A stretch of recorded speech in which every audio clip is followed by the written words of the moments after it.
పహల్గామ్ ఉగ్రదాడిలో పాల్గొన్న ముగ్గురు టెర్రరిస్టుల ఊహా చిత్రాలపై దర్యాప్తు బృందాలు విడుదల చేశాయి. వీరిని ఆసిఫ్ ఫౌజీ, సులేమాన్ షా, అబూ తాలాగా గుర్తించారు. వీరందరూ కూడా జమ్మూ కాశ్మీర్ కేంద్రంగా పనిచేసి ది రెసిస్టెన్స్ ఫ్రంట్లో సభ్యులు. అయితే ఉగ్రవాది దాడి నుంచి కూడా బయటపడిన ప్రత్యక్ష సాక్షులు చెప్పిన వివరాల ప్రకారం ఈ చిత్రాలను తయారు చేశారు. టెర్రరిస్టులు పురుషులను వేరు చేసి వారి గుర్తింపులను పరిశీలిస్తున్న సమయంలో బాధితులు వారి ముఖాలను చూశారు. భర్తను చూసి హతాకార్షులైంది. అధిక ఎవరిని నిందించినా తన జీవితం తనకు తిరిగి రాదని భర్తకు తుది విడ్కోలు పలుకుతూ ఆమె రోధించిన తీరు ప్రతి ఒక్కరిని కలిసివేస్తుంది. ఇంతటి విషాదంలోనూ ఎంతో గర్వంగా సెల్యూట్ చేస్తూ తన భర్తను సాగనంపుతున్న తీరు మెలిపెడుతుంది.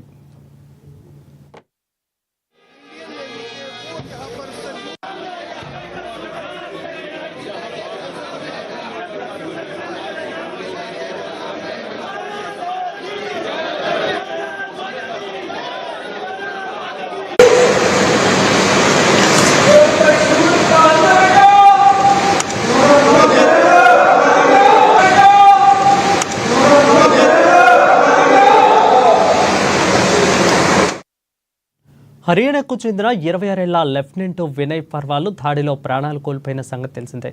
అతడి మృతదేహాన్ని ఢిల్లీకి తరలించారు. వినయ్కు ప్రభుత్వాధికార లాంఛనాలతో అంత్యక్రియలు నిర్వహించారు.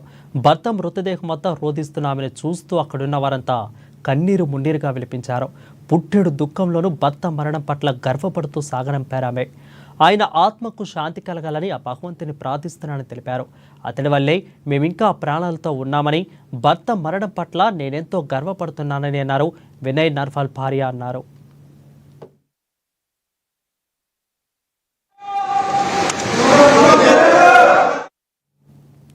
ఈ సంఘటనకు సంబంధించిన దృశ్యాలు సోషల్ మీడియాలో ప్రస్తుతం వైరల్గా మారాయి. కాగా నర్వాల్ 2 ఏళ్ల క్రితమే నౌకాదళంలో చేరారు. కేరళలోని కోచిలో విధులు నిర్వహిస్తున్న ఆయన ఇటీవల వివాహ బంధంలోకి అడుగుపెట్టారు. ఏప్రిల్ 16న వివాహం అవగా 19న విందు నిర్వహించారు. అనంతరం భార్యని తీసుకుని జమ్మూ కాశ్మీర్కు హనీమూన్కు వెళ్లారు. తొలుత హనీమూన్ కోసం యూరోప్ వెళ్లాలని నిర్ణయించుకున్న ఈ నవజంట తమ వీసాలు రిజెక్ట్ కావడంతో జమ్మూ కాశ్మీర్కు వచ్చింది.